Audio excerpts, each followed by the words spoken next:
नमस्कार विद्यार्थी मित्रांनो, मी मोकाशी मॅडम तुम्हा सर्वांचं पुन्हा एकदा नवीन व्हिडिओमध्ये स्वागत करते। आज आपण आपल्या भूगोल या पाठ्यपुस्तकामधील शेवटचा व अतिशय इंटरेस्टिंग पाठ बघणार आहोत। तो म्हणजे पर्यटन। पर्यटन म्हणजे अगदी साध्या सोप्या भाषेत सांगायचं झालं तर प्रवास।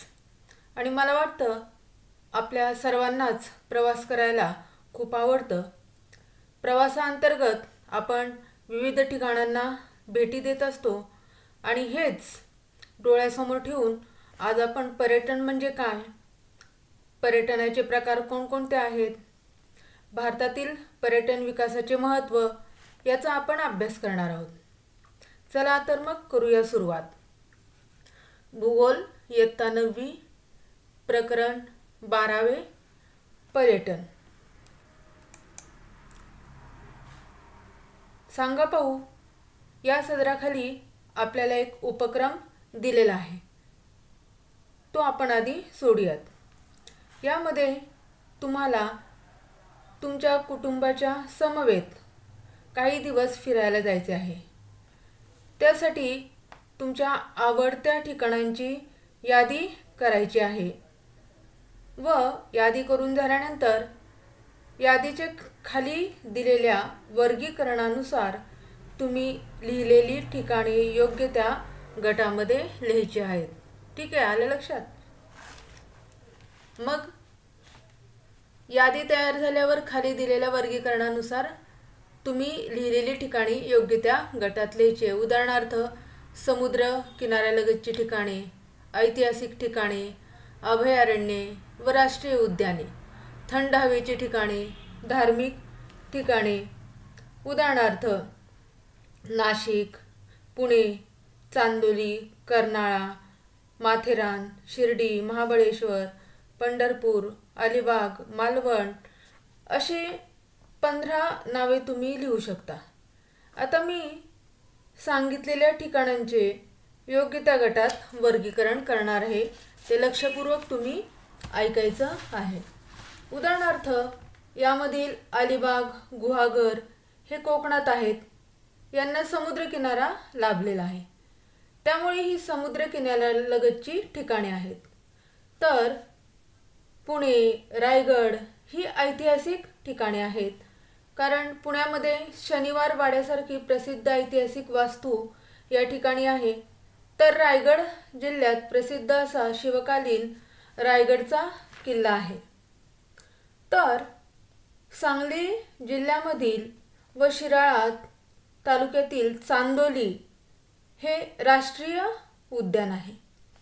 वारणा नदीच्या पाणलोट क्षेत्रात हे अभयारण्य असल्याने हा भाग बारमाही हिरवाईने नटलेला असतो। तर कर्नाळा पनवेल तालुक्यातील व रायगड जिल्ह्यामधील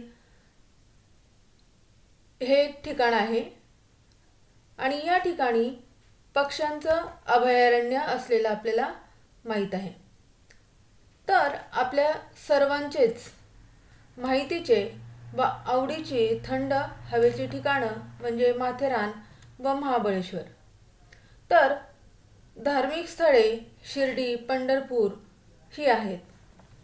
आता नंतर प्रत्येकी एका गटातील तुमच्या आवडीचे ठिकाण निवडायचे आहे व त्या स्थळांना तुम्हाला भेट द्यायला का आवडेल हे तुम्हाला सकारण सांगायचे आहे। हा उपक्रम तुम्ही दिलेल्या माहितीवरून तरी करू शकता। ठीक आहे विद्यार्थी मित्रांनो, आपण विविध हेतूंनी जवळचा अथवा दूरचा प्रवास करत असतो। उदाहरणार्थ एखादा सण असेल, समारंभ असेल, उत्सव असेल व तो आपल्याला अटेंड करायचा असेल तर आपल्याला प्रवास करावा लागेल। विविध ठिकाणी खेळांच्या स्पर्धा भरवल्या जातात, त्यामध्ये भाग घेण्यासाठी किंवा या स्पर्धा पाहण्याच्या निमित्ताने आपण प्रवास करत असतो। तसेच भटकंती करण्यासाठी, मनोरंजन करण्यासाठी आपण प्रवास करत असतो। यासाठी आपल्याला पूर्वतयारी करावी लागते। या पूर्व तयारीची सुरुवात आपण ज्या ठिकाणी जायचे आहे त्या ठिकाणांचा मार्ग निवडणे, वाहतुकीची साधने निवडणे, आवश्यक दैनंदिन वस्तू घेणे इथपासून करतो. आपल्या इच्छित स्थळी पोहोचल्यावर आपण तेथील प्रेक्षणीय व रमणीय स्थळांना भेटी देत असतो. काही वेळा तेथे वास्तव्य करतो, तेथील सेवा सुविधांचा लाभ घेतो. त्या बदल्यात आपण मोबदला देतो किंवा त्या लोकांना, सेवा पुरवणाऱ्या लोकांना पैसा देत असतो. थोडक्यात आपले राहते ठिकाण सोडून वेगवेगळ्या ठिकाणी भेट देणे, आनंद मिळवणे, मनोरंजन करणे, व्यापार करणे, निवास करणे इत्यादी उद्देशांनी प्रवास केला जातो आणि असा प्रवास म्हणजेच पर्यटन होय, हे लक्षात ठेवा. आता पुढचा भाग बघा. याच्यामध्ये जरा डोके चालवा या सदराखाली तुम्हाला एक चित्र दाखवलेलं आहे. त्यामध्ये पर्यटनाचे नियोजन कसे केले आहे ते दाखवलेले आहे. तुम्हाला कुठल्या कुठल्या गोष्टी तुमच्याबरोबर प्रवासासाठी लागणार आहेत ते चित्रासहित तुम्हाला दाखवलेलं आहे. आणि एक उपक्रम सुद्धा तुम्हाला करण्यासाठी दिलेला आहे. उदाहरणार्थ तुम्ही राहत असलेल्या ठिकाणापासून तुमच्या आवडीच्या पर्यटन स्थळांना जाण्यासाठी सहल तुम्हाला काढायची आहे. मग त्यावेळेस तुम्ही काय करताल तर पहा, तेथे जाण्यासाठीचा मार्ग संकेतस्थळांचा वापर करून शोधायचा आहे. वेबसाईटचा वापर करायचा आहे, इंटरनेटचा वापर त्यासाठी करायचा आहे. प्रवासाचा मार्ग निश्चित करायचा आहे. सहलीसाठी लागणारा कालावधी पाहायचा आहे. कुठलं कुठलं साहित्य तुम्हाला बरोबर घ्यायचे ते पाहायचं आहे. वाहतुकीचे साधन तुम्ही कुठलं निवडाल हे देखील तुम्हाला आधी ठरवावं लागेल. मार्गाची उपलब्धता कोणती आहे ते सुद्धा तुम्हाला बघावे लागेल. हे सगळे घटक तुम्हाला विचारात घ्यायचे आहेत. आणि ह्या सहलीसाठी प्रत्येकाला येणाऱ्या अंदाजे खर्चाचा तपशील देखील तुम्हाला तयार करायचा आहे. ह्याच्यासाठी तुम्ही इंटरनेटचा वापर करू शकता, माहिती घेऊ शकता आणि अशा पद्धतीनं तुम्हाला हा जो उपक्रम दिलेला आहे तो तुम्ही पूर्ण करू शकता. ठीक आहे. आता आपण नकाशाचे वाचन करून विचारलेल्या प्रश्नांची उत्तरे देऊयात. म्हणजे आकृती 12.1 त्याचं निरीक्षण करायचं आहे. भारत आणि प्रमुख पर्यटन स्थळं दाखवणारा हा नकाशा आहे, त्याचं आपल्याला निरीक्षण करायचं आहे आणि त्या प्रश्नांची उत्तरे द्यायची. उदाहरणार्थ पहिला प्रश्न पहा, यातील कोणती पर्यटन स्थळे तुम्हाला माहिती आहेत त्यांची यादी करा. ती पर्यटन स्थळे कशासाठी प्रसिद्ध आहेत ते सांगा. नकाशावरून धार्मिक आणि ऐतिहासिक स्थळांची यादी करा. त्या नकाशातील थंड हवेची ठिकाणे, अभयारण्ये आणि समुद्रकिनारी असलेली स्थळे यांची सुद्धा यादी तुम्हाला नकाशा बघून करायची आहे. त्याच्यानंतर पर्यटन स्थळे व भारताची प्राकृतिक रचना याचा सहसंबंध तुम्हाला लावायचा आहे. ठीक आहे. आता आपण एक एक प्रश्न आपण सोडवणार आहोत. पहा, सोबतच्या नकाशामध्ये आपल्याला भारतामधील प्रमुख पर्यटन स्थळे दाखवलेले आहेत. प्रत्येक राज्यांमध्ये पर्यटन स्थळे आहेत. गुलाबी रंगाच्या डॉटने आपल्याला ती दाखवलेली दिसून येतात. या नकाशामध्ये अनेक पर्यटन स्थळे दिलेली आहेत, पण तुम्हाला माहिती असलेल्या पर्यटन स्थळांची यादी तुम्हाला करायची आहे आणि त्याची माहिती थोडक्यात तुम्हाला सांगायची आहे. उदाहरणार्थ मग त्याच्यामध्ये आग्रा, वेरूळ, उदगमंडलम, अमृतसर, दिल्ली अशी आपल्याला काही ठिकाणं सांगता येतील तुम्हाला माहिती असलेली. त्याच्यानंतर दुसरा जो प्रश्न आहे तो बघा, ही पर्यटन स्थळे कशासाठी प्रसिद्ध आहेत. तर आत्ता मी जी उदाहरणं सांगितली त्याच उदाहरणात तुम्हाला मी समजावून सांगणार आहे. आग्र्याचा ताजमहल प्रसिद्ध आहे हे आपल्याला माहिती आहे. त्याच्यानंतर वेरूळच्या लेणी प्रसिद्ध आहेत. तर थंड हवेचे ठिकाण म्हणून उदगमंडलम प्रसिद्ध आहे. सुवर्ण मंदिरासाठी अमृतसर प्रसिद्ध आहे व दिल्लीमधील लाल किल्ला हा प्रसिद्ध आहे. त्यानंतरचा प्रश्न तिसरा होता बघा, नकाशावरून धार्मिक व ऐतिहासिक स्थळांची तुम्हाला यादी करायची आहे. याच्यामध्ये मग धार्मिक स्थळं कुठली आहेत ते बघा, तिरुपती, वाराणसी, कोणार्क, रामेश्वरम ही धार्मिक स्थळे आहेत असं सांगता येईल. त्याच्यानंतर मुंबई, पुणे, दिल्ली, झाशी, कोलकाता ही ऐतिहासिक स्थळं आहे असं आपल्याला सांगता येईल. त्याच्यानंतर प्रश्न 4 आहे, नकाशातील थंड हवेची ठिकाणे, अभयारण्ये, समुद्रकिनारी असलेल्या स्थळांची यादी आपल्याला करायची आहे. तर बघा, उत्तरेकडे साधारण लेह, श्रीनगर, जम्मू तावी, शिमला, मसुरी, नैनिताल, दार्जिलिंग ही सगळी उत्तरेकडील थंड हवेची ठिकाणं आहेत असं आपल्याला सांगता येईल. नंतर मग नैनिताल, भरतपूर, त्याच्यानंतर मेळघाट, त्याच्यानंतर केरळमधलं पेरियार ही जी स्थळं आहेत ती अभयारण्याची ठिकाणं आहेत असं आपल्याला सांगता येईल. त्याच्यानंतर द्वारका गुजरातमधील, त्याच्यानंतर मुंबई, पणजी, मंगळुरू, तिरुवनंतपुरम, कन्याकुमारी, रामेश्वरम, चेन्नई, त्याच्यानंतर विशाखापट्टणम, कोणार्क ही जी स्थळं आहेत, पर्यटन स्थळं, ही समुद्रकिनारी असलेली ठिकाणं आहेत, हे लक्षात घ्या. यानंतर आपण पर्यटन स्थळे व भारताची प्राकृतिक रचना यांचा जवळचा संबंध आहे आणि तो कसा आहे हे आपण पाहणार आहोत. आता पहा, पर्यटन स्थळे व भारताची प्राकृतिक रचना यांचा तसा जवळचा संबंध आहे आणि असतोच. भारताच्या विविध प्राकृतिक रचनांमध्ये विविध पर्यटन स्थळे विकसित झालेली आहेत हे आपल्याला नकाशावरून दिसून येतं. मग भारतातील पर्वतीय प्रदेशामध्ये आता मी तुम्हाला सांगितल्याप्रमाणे जम्मू, श्रीनगर, नैनिताल, मसुरी, दार्जिलिंग, उदगमंडलम ही थंड हवेची ठिकाणं असलेली आपल्याला दिसून येतात. उंच भागामध्ये हे आहेत. त्याच्यानंतर भारतातील पठारी प्रदेशामध्ये जर बघितलं आपण तर त्या ठिकाणी उज्जैन, पुणे, जबलपूर ही पर्यटन स्थळे असलेली आपल्याला दिसून येतात. त्याच्यानंतर भारताच्या मैदानी प्रदेशामध्ये वाराणसी, त्यानंतर अलाहाबाद, आग्रा ही पर्यटन स्थळे असलेली आपल्याला दिसून येतात. त्यानंतर भारताच्या वाळवंटी प्रदेशामध्ये जैसलमेर, जोधपूर, त्याच्यानंतर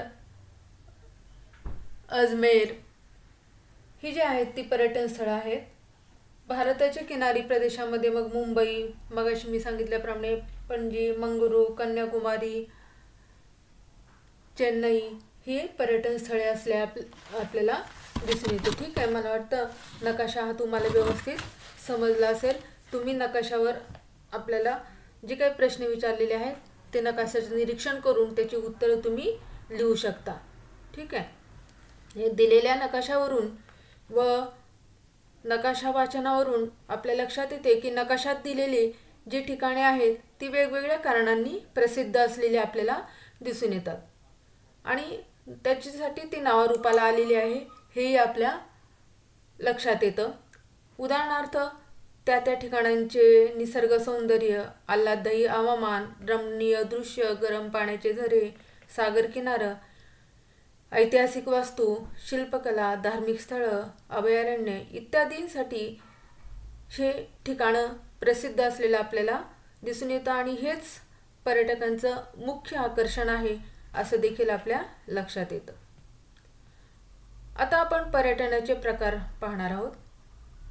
हे पर्यटनाचे प्रकार जे आहेत ते राजकीय सीमेच्या आधारावर केलेले आहेत आणि राजकीय सीमेच्या आधारावर पर्यटनाचे पुढील 2 प्रकार पडतात. पहिला प्रकार कोणता आहे तो बघा, स्वदेशी पर्यटन आणि दुसरा प्रकार आहे तो म्हणजे परदेशी पर्यटन. स्वदेशी पर्यटन म्हणजे काय ते आता आपण पाहणार आहोत. बघा, स्वदेशी पर्यटन म्हणजे काय, देशांतर्गत केलेले पर्यटन हे स्वदेशी पर्यटन म्हणून संबोधले जाते किंवा ओळखले जाते. उदाहरणार्थ महाराष्ट्रातील पर्यटकांनी तमिळनाडू राज्यात कन्याकुमारी येथे पर्यटनासाठी जाणे किंवा तमिळनाडूतील लोकांनी वेरूळ अजिंठ्याला भेट देणे आणि महाराष्ट्रात येणे किंवा नागपूरच्या पर्यटकांनी औरंगाबाद येथील वेरूळ व अजिंठ्याची लेणी पाहण्याकरता येणं याला आपण स्वदेशी पर्यटन म्हणतो, देशातल्या देशात केलेलं पर्यटन. आता परदेशी पर्यटन म्हणजे काय हे आपण पाहूयात. खरं तर स्वदेशी पर्यटन आणि परदेशी पर्यटन ह्याच्यामध्येच व्याख्या आपल्याला लपलेली दिसून येते. म्हणजे हे लक्षात घेतलं तर आपल्याला व्याख्या सांगायला किंवा माहिती द्यायला फारशी अडचण येणार नाही. ठीक आहे. परदेशी पर्यटन म्हणजे काय, तर आपल्या देशाच्या सीमा ओलांडून दुसऱ्या देशात पर्यटनासाठी जाणे म्हणजेच परदेशी पर्यटन होय. उदाहरण बघा याच्यासाठी, भारतातील पर्यटकांनी स्वित्झर्लंडला पर्यटनासाठी जाणे, तसेच अमेरिकेतील पर्यटकांनी भारतात पर्यटनासाठी येणे. हे उदाहरणं दिल्यानंतर आपल्या लक्षात येईल की परदेशी पर्यटन म्हणजे काय. यानंतर माहिती आहे का तुम्हाला या सदराखाली परदेशी पर्यटनासाठी कोणकोणत्या गोष्टी लागतात हे आपल्याला सांगितलेलं आहे. तर त्याच्यासाठी तुम्हाला पुस्तकामध्ये सुद्धा कुठल्या कुठल्या गोष्टी म्हणजे पर्यटनासाठी लागतात, परदेशी पर्यटनासाठी लागतात हे आपल्याला सांगता येईल. पान नंबर 90 वर तुम्ही ते बघू शकता, वाचू शकता. परदेशी पर्यटनासाठी पारपत्र, परदेशी प्रवेश व निर्गमन परवाना, प्रवासी विमा आणि इतर आवश्यक कागदपत्रांची पूर्तता आपल्याला करावी लागते. म्हणजे पासपोर्ट, व्हिसा हे लागतं. परदेशी पर्यटनासाठी ज्या देशात आपण पर्यटन करणार आहोत त्या देशाचे चलन आपल्याकडे असावं लागतं. त्यासाठी आपले चलन त्या देशाच्या चलनामध्ये बदलून घ्यावं लागतं. त्याशिवाय आपल्याला पर्यटन करता येत नाही. उदाहरणार्थ पहा, आपल्याला जर अमेरिकेमध्ये पर्यटनासाठी जायचं असेल तर आपले त्या ठिकाणी चलन जे आहे रुपये, तर ते रुपये चलन त्या ठिकाणी चालणार नाही. त्यांचं चलन कुठलं आहे तर ते डॉलर. तर ते रुपयाचं आपल्याला डॉलरमध्ये रूपांतर करावं लागेल आणि मग त्या ठिकाणी आपल्याला वास्तव्य करता येईल, पर्यटन करता येईल. आपले रुपये त्या ठिकाणी चालणार नाही. म्हणून आपलं जे चलन आहे रुपये ते आपल्याला डॉलरमध्ये रूपांतरित करून घेता येईल. म्हणजे त्या ठिकाणी आपल्याला शॉपिंग करता येईल, वेगवेगळ्या ठिकाणांना भेटी देता येतील. हे लक्षात घ्या. त्यानंतर महत्त्वाचा मुद्दा पण कुठला आहे आणखीन, पर्यटनाचा हेतू आणि पर्यटन स्थळांची वैशिष्ट्ये यांच्या आधारे पर्यटनाचे अनेक प्रकार पडतात. त्यापैकी काही प्रकार सोबतच्या छायाचित्रांच्या आधारे स्पष्ट केलेले आहेत, ते आपल्याला लक्षात येतील. ठीक आहे. याच्यामध्ये काही चित्र दिलेली आहेत. किती चित्र दिलीत? 1 2 3 4 5 6 आणि एकूण 7 चित्र दिलेली आपल्याला दिसून येतात. ह्याच्यामधून आपल्याला पर्यटनाचा हेतूही कळतो आणि पर्यटन स्थळांची वैशिष्ट्ये सुद्धा आपल्याला कळतात. हे लक्षात घ्या. मग ह्याच्यामध्ये पहिल्या चित्रामध्ये आपल्याला एक छायाचित्र दाखवलेलं आहे. हा धार्मिक पर्यटनाचा प्रकार दिसून येतोय.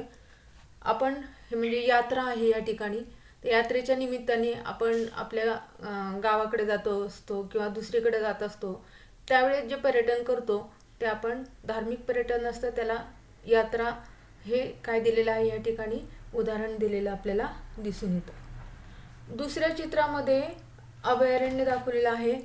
त्या ठिकाणी आपल्याला काळवीट सुद्धा दिसते. म्हणजे विशिष्ट प्राणी पक्षी यांचे संरक्षण व्हावे म्हणून अभयारण्ये व राष्ट्रीय उद्यानांची निर्मिती केलेली आहे. त्यामुळे दुर्मिळ प्राणी व पक्ष्यांचे जतन होते व त्यांच्या संख्येमध्ये वाढ होते. शिकारीपासून त्यांचे संरक्षण होते किंवा त्यांना अभयदान दिले जाते. ह्या अभयारण्यामध्ये लक्षात येईल तुमच्या म्हणजे कुठल्या अभयारण्य आणि राष्ट्रीय उद्यान ह्यांचे हेतू हे तुमच्या लक्षात येतील.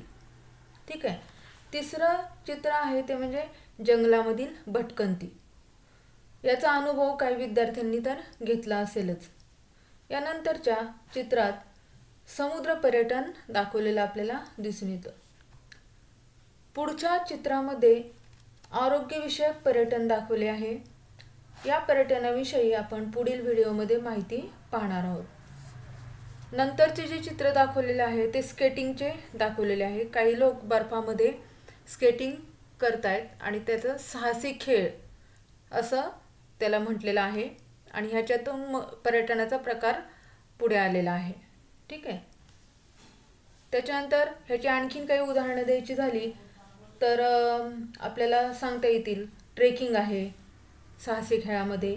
त्याच्यानंतर व्हॅली क्रॉसिंग आहे, स्कूबा डायव्हिंग, जलक्रीडा, असा विविध प्रकारच्या साहसी खेळांचा समावेश या पर्यटनामध्ये होत असतो.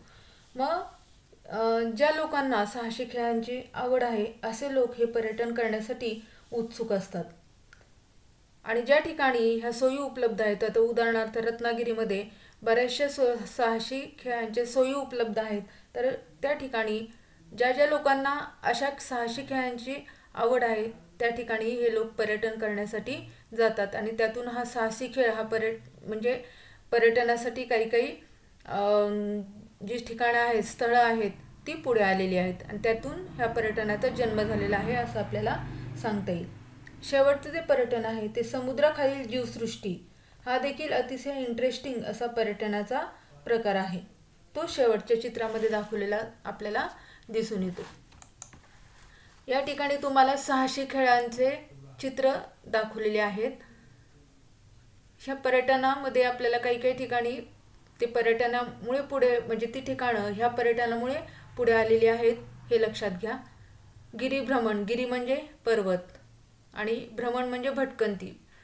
पर्वतांवर ट्रेकिंग करणं, फिरणं त्याला गिरिभ्रमण असं म्हणतात. त्याच्यानंतर जलक्रीडा, समुद्रामध्ये बोटी असतात, त्या बोटींमधून काही जलक्रीडा आपण करू शकतो. त्याच्यानंतर व्हॅली क्रॉसिंग मगाशी मी म्हटलं होतं त्याचे चित्र आहे हे. आणि हे स्कूबा डायव्हिंगचं चित्र आहे, समुद्रामध्ये स्कूबा डायव्हिंग केली जाते हे लक्षात ठेवा.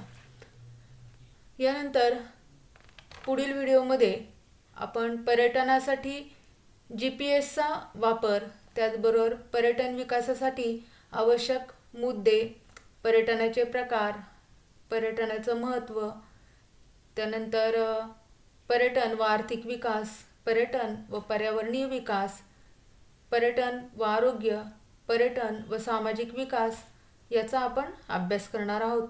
तोपर्यंत तुम्ही स्वदेशी व परदेशी पर्यटनावर टिप लिहायची आहे, त्याची माहिती लिहायची आहे, उदाहरणसुद्धा द्यायचं आहे. Okay, thank you.